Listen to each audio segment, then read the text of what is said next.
Saludos, os doy la bienvenida. Bueno, voy a hablar hoy de un nuevo libro de Byung-Chul Han, que tal vez sea el último sobre este autor, sobre el que haga vídeos, la desaparición de los rituales.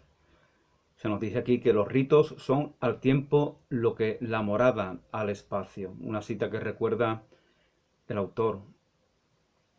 Para para el neoliberalismo, la vida intensa es solo consumo intenso, desmedido.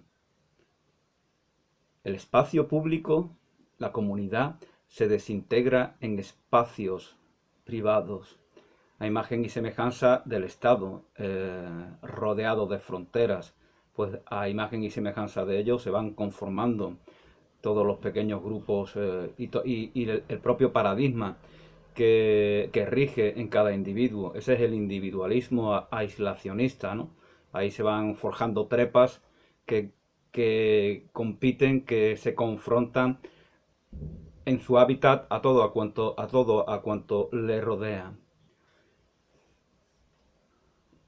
Como ya dije en alguna ocasión, ¿no? Por ejemplo, en Europa los terroristas extremistas islámicos se forjan conforme a este paradigma occidental, conforme a este paradigma de la cultura capitalista, aislacionista. En esos barrios marginales, aislados, se van forjando los terroristas, ¿no? Como se forjaron también terroristas de otros grupos armados en el País Vasco, en Irlanda, en Alemania, en Italia. Es decir, no son muy distintos, no son muy distintos los extremistas islámicos de esos grupos de extrema derecha y de extrema izquierda que en los años 70 y 80 cometían muchos crímenes en el continente europeo. Y también en América, ¿no? Ahí está, por ejemplo, en Perú, por ejemplo, en Colombia, en Centroamérica, en México, grupos organizados, ¿no? Que causan mucho mal a sus pueblos.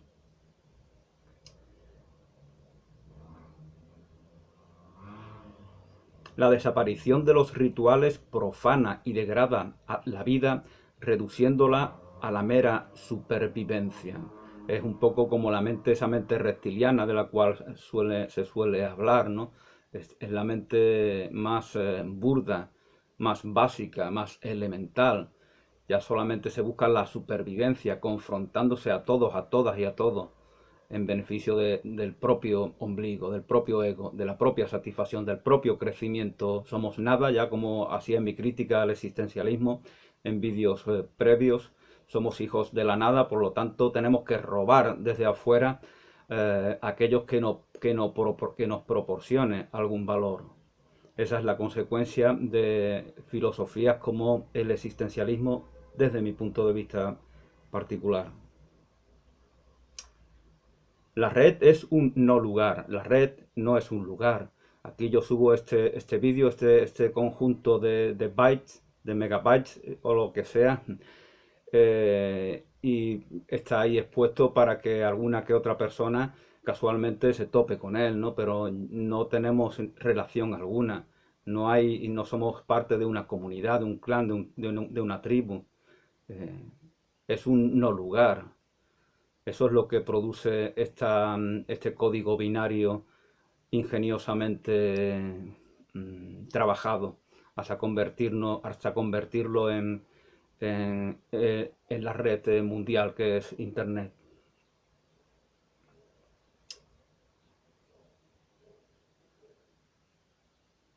Es un no lugar al contrario que la aldea en la cual todo el mundo se conoce, en la cual todo el mundo es partícipe de rituales, de celebraciones, de comuniones conjuntas y todo el mundo tiene referentes comunes. Todo el mundo va transitando un camino, cada cual su camino individual, pero en relación con el hábitat propio de la aldea, que le va proveyendo de todo el material necesario para que cada individuo se vaya desarrollando y desarrolle todo su potencial. En el no lugar ocurre lo contrario, no todo es todo se pierde, ¿no? No se crea un grupo auténtico si se crea un grupo es un grupo aislacionista que da noticias de este mismo paradigma reaccionario, que se confronta a otros grupos, ¿no? Lo vemos en las tribus urbanas, por ejemplo, o tribus virtuales que están en confrontación con otras de la misma ralea. El trabajo es profano, la fiesta, el descanso son sagrados. Convertir el descanso en mera consecuencia del trabajo es sacrilegio. El capitalismo es lo opuesto a la religión. El capitalismo, sobre esto se explaya Byung-Chul Han, no es una religión, como en una supuesta metáfora intentan etiquetarlo, ¿no? Algunas personas. Es todo lo contrario de la religión. El capitalismo nos confronta, la religión nos une, religare. Se explaya también Byung-Chul Han sobre las dos etimologías que se le atribuyen a la palabra religión. La muerte es un aspecto de la vida, una de ellas es la de religarnos a nuestra esencia, también a la comunidad, al grupo, al principio vital, a Dios, en aquellos que tengan fe en esa fuente de vida, evidentemente. La muerte es un aspecto de la vida para las sociedades arcaicas. A la sociedad de la producción la domina el miedo a la muerte. Nos domina en estas sociedades neoliberales el miedo a la muerte. Por eso queremos invisibilizar la muerte y forjar un falso paraíso de manera evasiva, disfrutando del presente, pero no a la manera, no a la manera en que nos invitaba Jesús en los evangelios, por ejemplo, cuando hablaba de los pájaros que se despreocupan y disfrutan de la vida. No, ellos parten de una abundancia, ellos parten de una armonía. En este caso el paradigma es meramente reactivo. El paradigma es, como decía anteriormente, el de un vacío que se debe de compensar. ¿Cómo lo compensamos en este caso? Pues de manera evasiva. Entonces invisibilizamos a la muerte, como os comentaba, pero al mismo tiempo convertimos en un ídolo grotesco del cual queremos mofarnos. De ahí las corridas de toros, ¿no? De ahí las películas violentas en las que permanentemente aparecen todo tipo de crímenes, ¿no? Eh, una vez que se ha desprovisto de todo misticismo, de toda teología, teleología, como dice también Byung-Chul Han, al tópico muerte, pues lo llenamos de toda la porquería que ronda nuestras cabezas, ¿no? De ahí esos shows grotescos que se pueden ver, por ejemplo, en las corridas de toros, ¿no?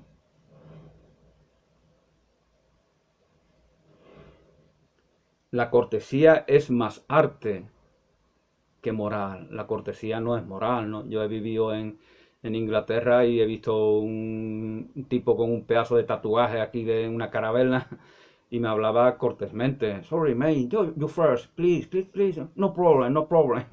Esa cortesía británica, ¿no? Y en Japón este tipo de cortesía todavía se da con formas aún más acentuadas. Eso no es moralidad. Eso yo hice un vídeo hace algunos años sobre la corrección política, ¿no? Cómo se desvirtúa este concepto. Eso es corrección política. Cuidar las maneras, las formas en las cuales nos desenvolvemos en la sociedad y nos dirigimos a nuestros semejantes en nuestro entorno. Eso es cortesía. Y eso emana de manera natural, porque se le ha a cada individuo se les han mamado, como se dice aquí familiarmente, han mamado de ese tipo de cortesía desde que han venido al mundo. Al criarse en esos entornos donde de manera natural se da esa cortesía, ellos también la aprenden.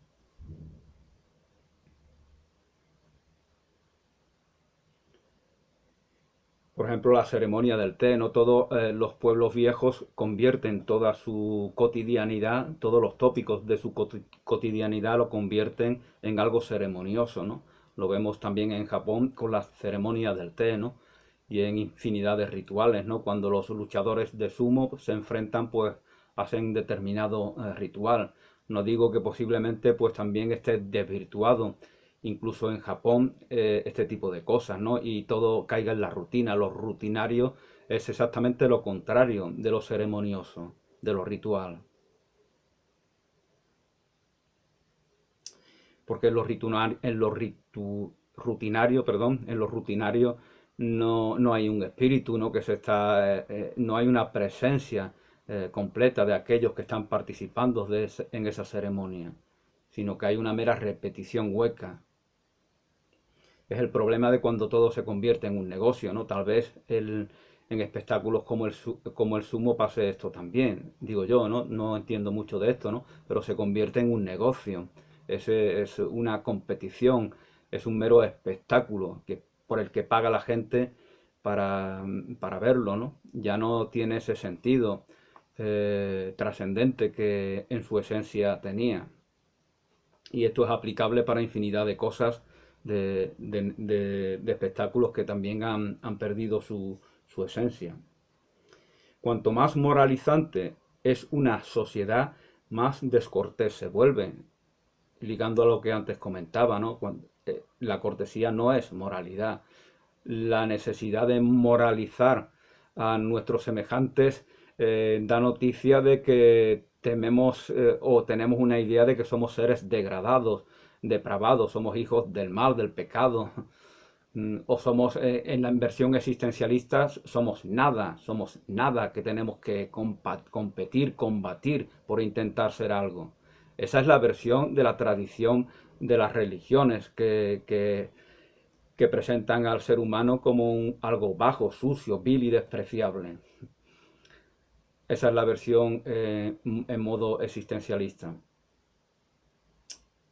Entonces pensamos tenemos que esforzarnos por crear códigos éticos, morales y tal y cual, y defender, cuando en realidad es todo lo contrario. Si nos reconociéramos en una bondad esencial, elemental, como verdaderamente lo hacen aquellas personas que de forma espontánea y natural expresan su empatía con sus semejantes y no se constituyen en personas que sean una amenaza para ellos, entonces no nos veremos obligados a enfocarnos en crear códigos morales, códigos éticos. Cuanto más moralizante es una sociedad, más descortés se vuelve. Es una forma de represión emocional.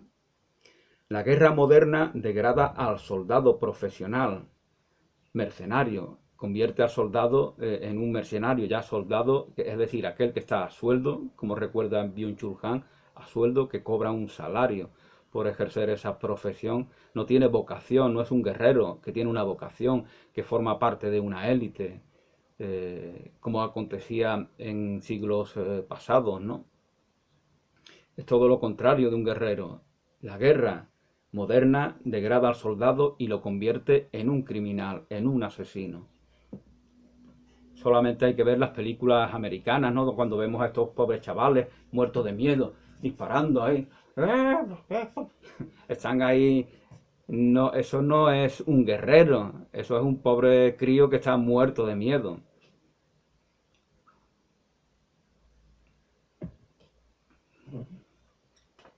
Bueno, los ritos son al tiempo lo que la morada, los ritos son al tiempo lo que la morada al espacio. Esta es una cita de Saint-Exupéry de La Ciudadela, un gran libro del autor del Principito.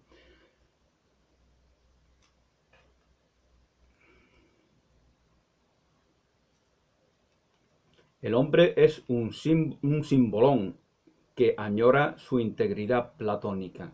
Nos explica Byung-Chul Han de cómo, según creo que el banquete o la República, no recuerdo, de Platón, el filósofo griego, cómo él, más o menos en su libro, presenta un mito en el cual el ser primordial no era hombre ni mujer, sino que albergaba en sí ambos sexos, todos los aspectos masculinos, todos los aspectos femeninos en una sola, integrados en una sola presencia, en un solo individuo. Entonces hubo una segregación de lo uno y de lo otro, creando la hembra y el varón, lo masculino y lo femenino, la mujer y el hombre. Entonces en cada mujer y en cada hombre hay un anhelo de completitud o completud, de integridad. Y eso es lo que crea el Eros. Eso es lo que da noticia a ese primer Dios, a ese Dios esencial, como también dice el filósofo, como también decía Parménides, que es Eros. Por eso el Eros mueve al mundo. Por eso los grandes creadores son erotómanos, son eróticos, eh, expresan erotismo. Eso es el erotismo, al menos en el lenguaje que utiliza este filósofo. Algo esencial para que el mundo vaya girando, para que eso de creced y multiplicaos bíblico se manifieste en nuestras vidas.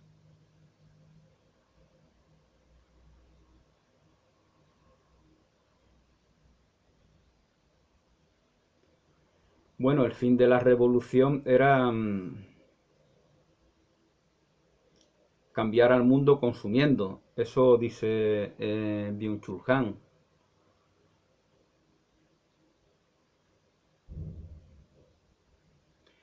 La desaparición de los símbolos remite a la atomización de la sociedad.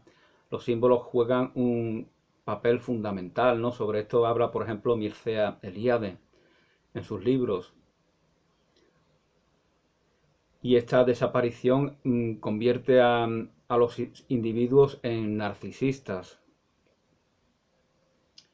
La religión también, otra de las etimologías, aparte de la de ligarnos a la esencia, ligarnos a Dios, al principio vital, a nuestra integridad, otra de las etimologías es relegere, que es fijar la atención. Fijar la atención, eso es a lo que alude, según algunos estudiosos de la etimología, la palabra religión. La atención, como ya comentaba en algún otro libro, según en vídeo, según Simone Weil, es el acto de generosidad más puro y raro que podemos ofrendarle a nuestro prójimo. Aprender de memoria, aprender desde el corazón. En francés, recuerda el filósofo, aprender de memoria significa aprender desde el corazón. Tenemos en nuestra lengua tenemos el verbo recordar. Cor es la raíz latina que alude al corazón. De ahí viene la cordura. No hay cordura que dure si no es la del corazón, que es la cordura que dura.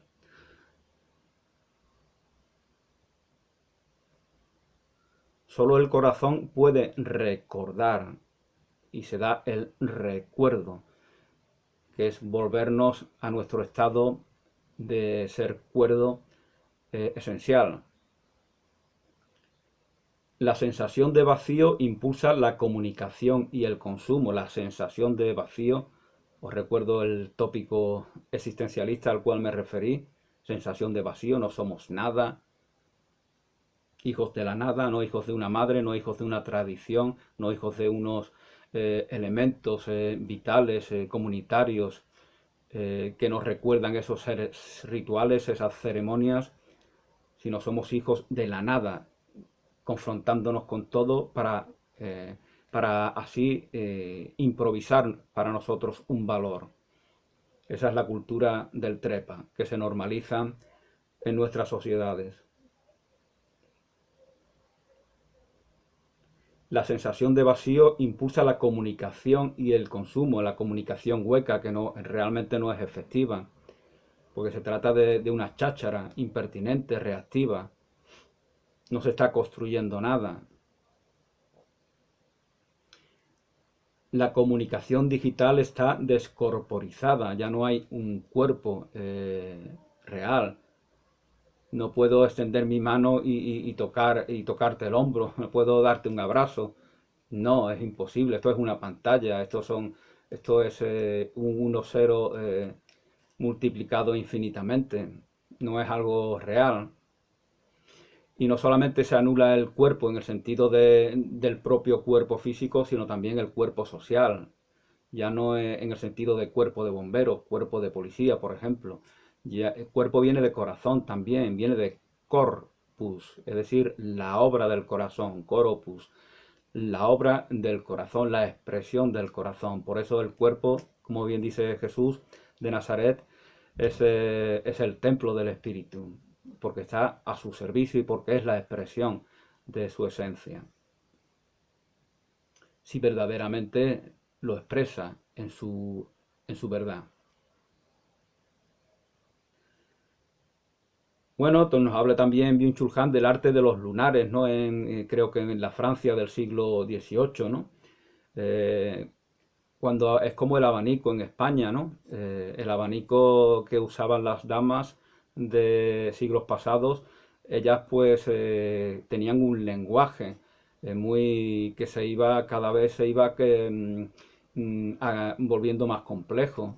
Y con ese lenguaje pues se referían a conocidos, se referían a posibles candidatos a convertirse en sus pretendientes, le daban información dependiendo de cómo manejaban esa herramienta, que era el abanico español. Pues algo parecido acontecía con los lunares en la Francia del siglo XVIII. El rostro se convierte en un escenario teatral, en el cual se da una representación.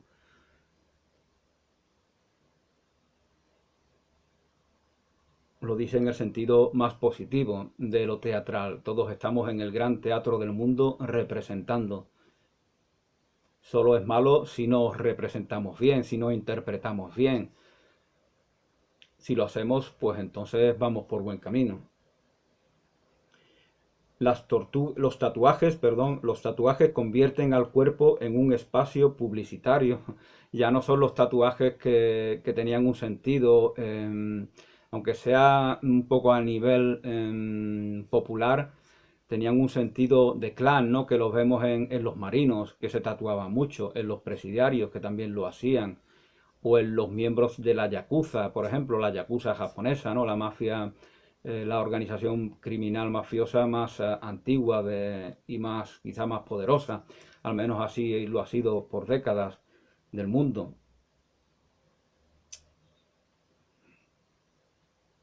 Ese sentido ya no lo tienen los tatuajes, ¿no? Que son, no tienen nada trascendente en sí. El espíritu obedece al cuerpo, no al revés. La bella apariencia engendra un alma bella. Bueno, es una manera de verlo al revés, ¿no? A como antes lo comunicaba, ¿no? Obviamente cuando el cuerpo ha sido, es percibido como algo bendito, como algo sagrado, pues el cuerpo va a expresarse en toda su excelencia y eso va a hacer que nuestra alma se vaya embelleciendo también. Es una manera de ver cómo el efecto se convierte en causa de su propia causa. El arte opera a través de significantes, no de significados. El narcisismo colectivo elimina el eros. El narcisismo colectivo elimina el eros y desencanta el mundo. Y desencanta, le quita su encanto al mundo, su magia, su misterio, su enigma. Las reservas eróticas son la cultura. Eso es la cultura. La cultura, por lo tanto, según Byung-Chul Han, está en relación con lo erótico, con ese Dios primordial, prístino, primero, que es, según Parménides, Eros. Parménides, el filósofo presocrático.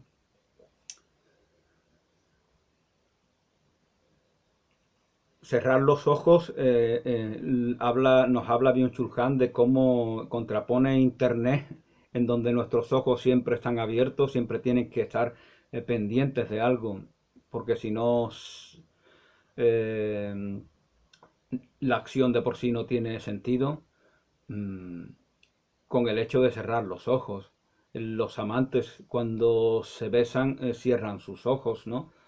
Hay momentos de emoción, eh, de gran sublimes, en las cuales pues cerramos nuestros ojos, ¿no? Eso da noticias de que ahí estamos conectando, o al menos intentándolo hacer, con algo trascendente, algo que trascienden los apegos mundanos y la cotidianidad rutinaria. El mundo se convierte en un mercado global, un no lugar.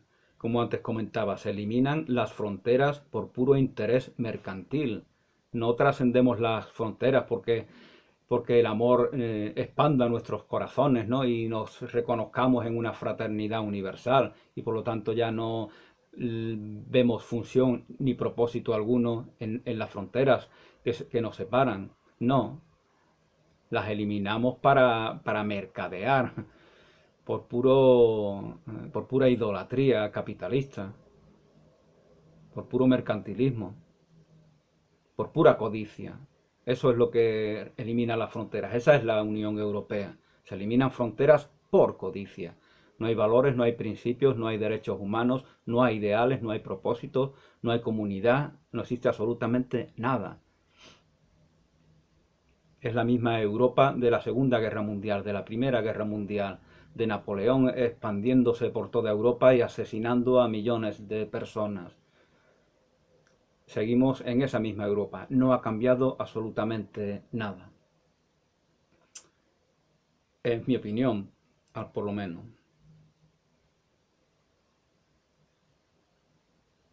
No es el amor que trasciende esta frontera, sino la especulación.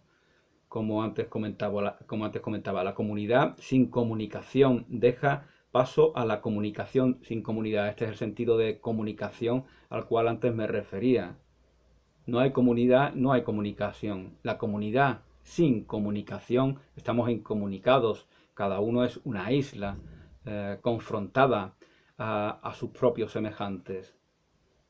La comunidad muere y eso da lugar a tener que forjar una falsa comunicación. Necesitamos, cuando matamos lo verdadero, fabricamos sucedáneos de ello. Matamos la comunidad, el grupo, el clan, la tradición, la herencia, los rituales. Consecuencia de ello es tener que fabricar sucedáneos que compensen o pretendan compensar, y no va a ser efectivo, como podemos comprobar, eso que hemos eliminado.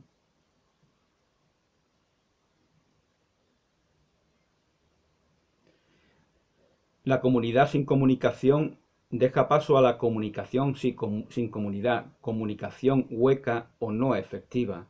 La heterogeneidad dentro de sí mismo es constitutiva de la formación del espíritu. La heterogeneidad dentro de cada cual, de cada individuo, es propio del espíritu. Por lo tanto, no es algo homogéneo lo que defina nuestra esencia, nuestra identidad, nuestra naturaleza.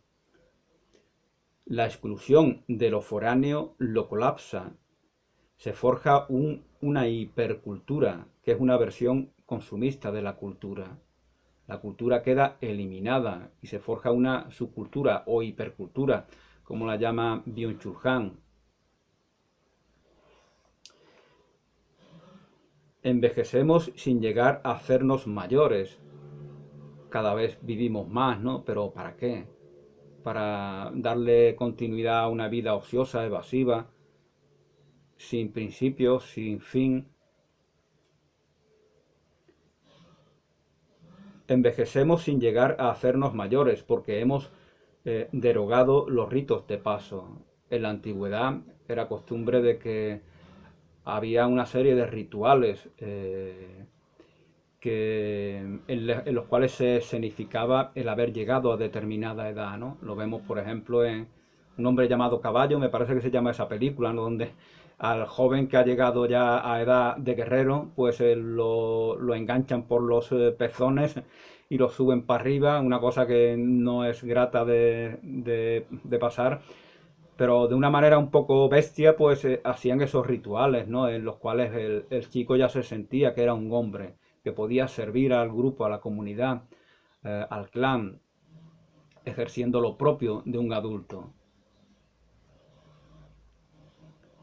Ahora nos quedamos en un estado de adolescencia, porque la sociedad del bienestar, de la evasión, eh, incita al común de las personas a quedarse en ese estado de dependencia adolescente,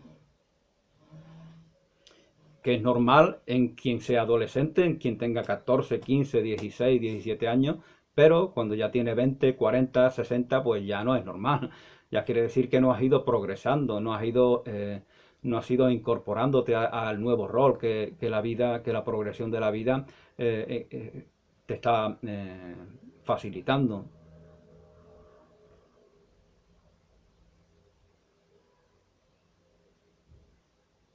El bautizo, la comunión, eh, la confirmación, son versiones católicas, digamos, de estos ritos, ¿no? Lo santo, lo sagrado, impone silencio. Cerramos los ojos y sobre todo los oídos. Cerramos los ojos y cerramos los oídos los cerramos al ruido del mundo y nos predisponemos a algo que trasciende lo que a lo que esos sentidos nos limita. Cuando besamos al ser amado y cerramos los ojos, lo hacemos porque sentimos que hay algo que trasciende el mero encuentro físico.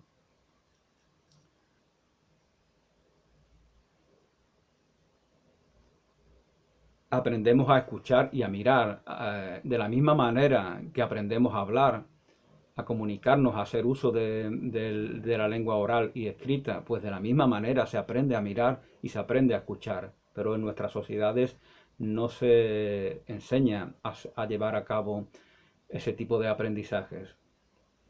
Desaparece el descanso como algo sagrado y se convierte en un apéndice del trabajo, de lo profano. En la fiesta la vida se refiere a sí misma. En la fiesta, en la celebración comunitaria, la vida se refiere a sí misma. No está subordinada a otro elemento. Hemos convertido la fiesta en algo subordinado al trabajo. Es nuestro tiempo libre, tiempo de ocio. Cuando debería ser, según dice Byung-Chul Han, exactamente lo contrario. La fiesta es una fiesta nupcial, un tiempo festivo, un encuentro, un matrimonio de lo humano con lo divino, matrimonio de lo humano con lo divino. Recordamos lo que decía el Evangelio de Felipe, ¿no? Apócrifo de Felipe, si no me equivoco, ¿no? Hablando de la cámara nupcial, el encuentro del hombre y la mujer, de lo femenino y de lo masculino, esa integridad a la cual me refería al principio del vídeo. Bueno, esta es una cita de Hölderlin. Esta de la cita es una fiesta nupcial, un tiempo festivo, un encuentro entre lo humano y lo divino. Los soldados, como antes os comentaba, son personas a sueldo, a diferencia de los guerreros. El guerrero teme a la muerte. Fijaos ese sentido, el sentido de temor en el sentido de respeto. El soldado no teme a la muerte, teme a la muerte y mucho más. Está completamente, está aterrado, está paralizado, está en modo reactivo, ¿no? Como antes comentaba, como vemos en las películas de Hollywood, ¿no? Del Vietnam, ¿no? De que está el chaval, está ahí, eh, no está ejerciendo una profesión evidentemente muy peligrosa, pero por eso había unos rituales, por eso había un respeto al contrincante, al adversario. Se reconocía que aquel al cual combatimos, tiene sus motivos, sus razones, sus puntos de vista. Está ejerciendo la misma profesión que uno está ejerciendo. El guerrero teme a la muerte, eso significa que la respeta. Eso significa el temor místico. No lo paraliza. No se quiere casar con la muerte. Como dice el himno de la Legión, ¿no? Ya hice un vídeo sobre el sentido de la muerte para el samurái hace algunos años. Para Marx la historia comienza con el trabajo, con lo cual esto es muy parecido a la perspectiva capitalista. Es una mitificación, una idealización, una idolatría hacia el trabajo, en el sentido más materialista y más capitalista.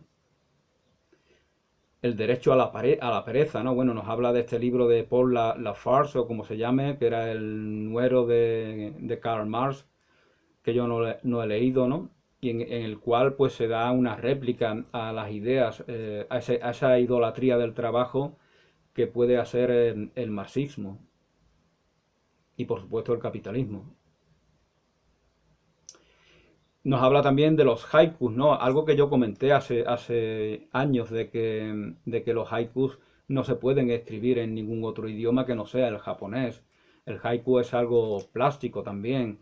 Está todo en sus símbolos, son los ideogramas que usan los japoneses, está lleno de connotaciones que no son traducibles. Por eso cuando se traduce un haiku hay que adaptarlo y hay que explicar esos detalles que no pueden ser traducidos. Escribir haiku es un arte, no solamente un arte literario, sino también un arte en el sentido de la pintura, de la creación eh,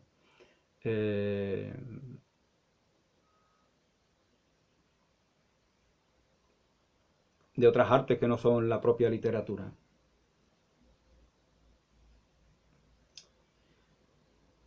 Son ceremonias, los haikus son ceremonias del lenguaje, los haikus son ceremonias del lenguaje, sujetos a rígidas normas.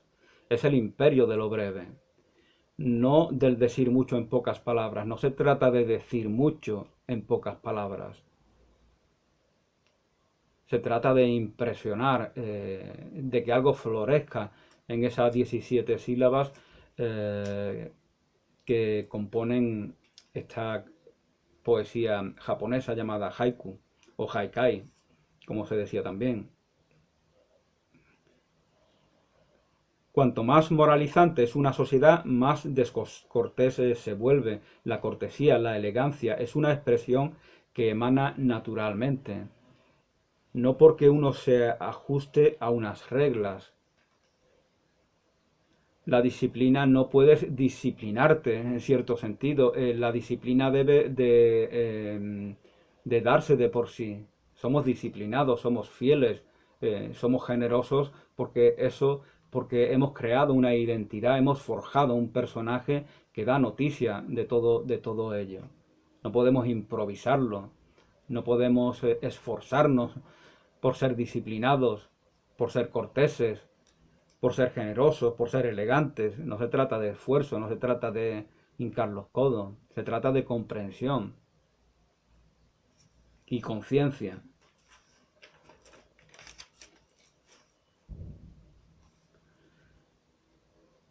Nos habla de la ritualización de la guerra, de la cortesía con el adversario que tenían los guerreros que pertenecían a élites sociales.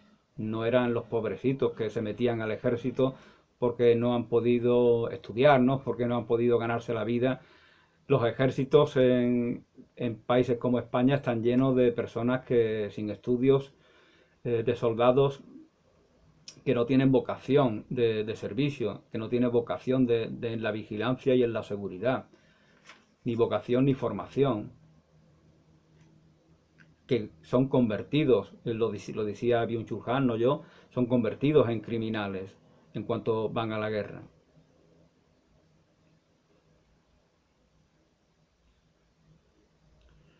El honor es fundamental. El que no va a la guerra no es que sea un cobarde, es que no tiene honor. El sentido del honor era muy importante en épocas pasadas. La guerra se convierte en matanza en la guerra de drones, cuando usamos drones que puede manipular cualquier godiflón ocioso que se está fumando un porro en una cabina, pues son actos terroristas, crímenes indiscriminados que atacan a todo tipo de personas, que acaban con la vida de infinidad de inocentes. Eso es un crimen, eso es progreso, eso es evolución, eso es ser mejores de lo que fueron estos guerreros antiguos, como los templarios o como los que hacían la guerra santa desde el Islam y aún así tenían unos valores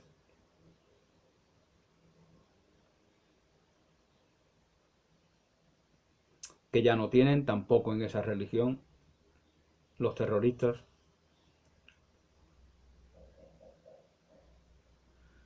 Matamos personas basándonos en estadísticas, en metadatos. Esta es una cita que recuerda a Byung-Chul Han en este libro y que dice un antiguo jefe de la CIA. Matamos personas basándonos en metadatos. Es todo especulación, ¿no? Ya no hay valores humanos en ningún sentido. Esto lo dicen aquellos que se proclaman como defensores de la civilización, de la libertad y de los derechos humanos. Es algo pornográfico y obsceno, dice este autor, Byung-Chul Han. Filosofía es juego y competición para los antiguos griegos.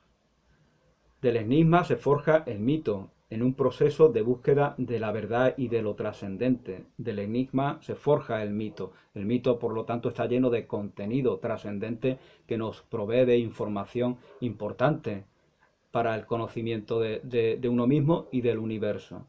El mito, por lo tanto, no tiene el sentido desvirtuado que se le da a esta palabra cuando hablamos de mito como algo que es falso, como sinónimo de algo de bulo, de falso, de mentira. No. Obviamente sabemos que Nietzsche pues trataba este asunto, ¿no? Como la muerte del mito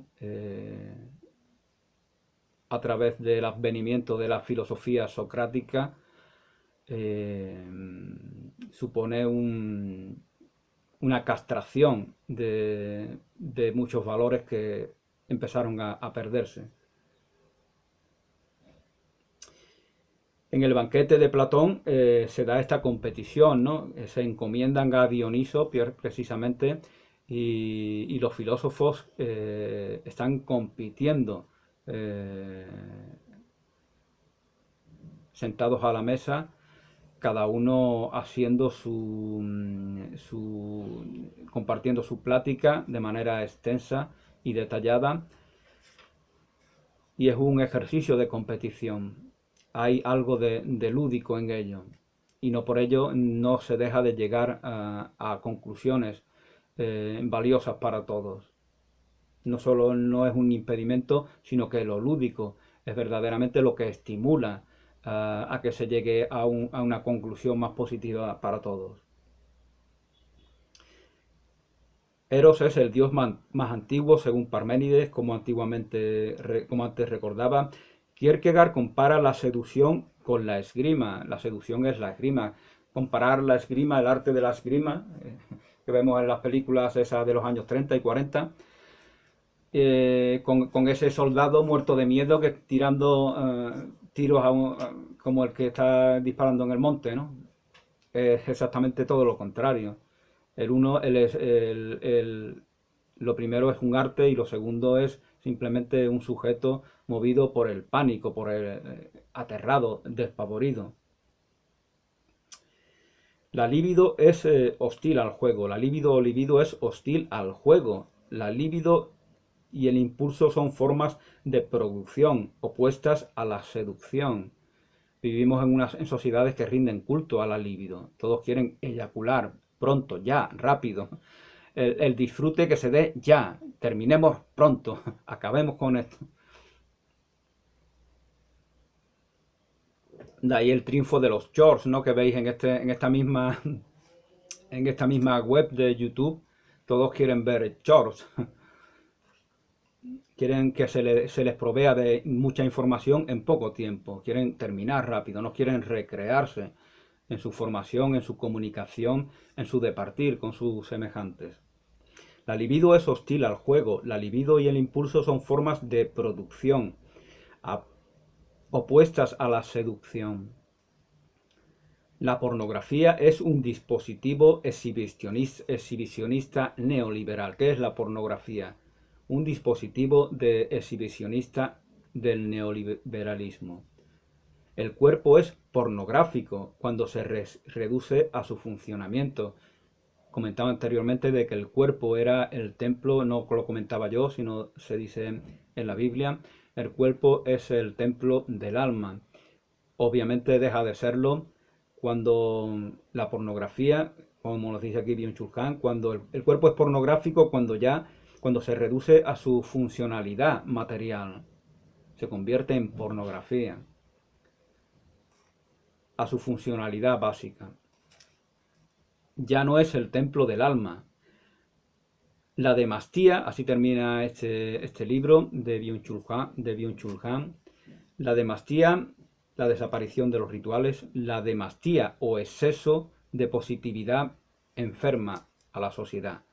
Y según este filósofo, pues así nos encontramos en estas sociedades, enfermos de demasía o exceso de positividad.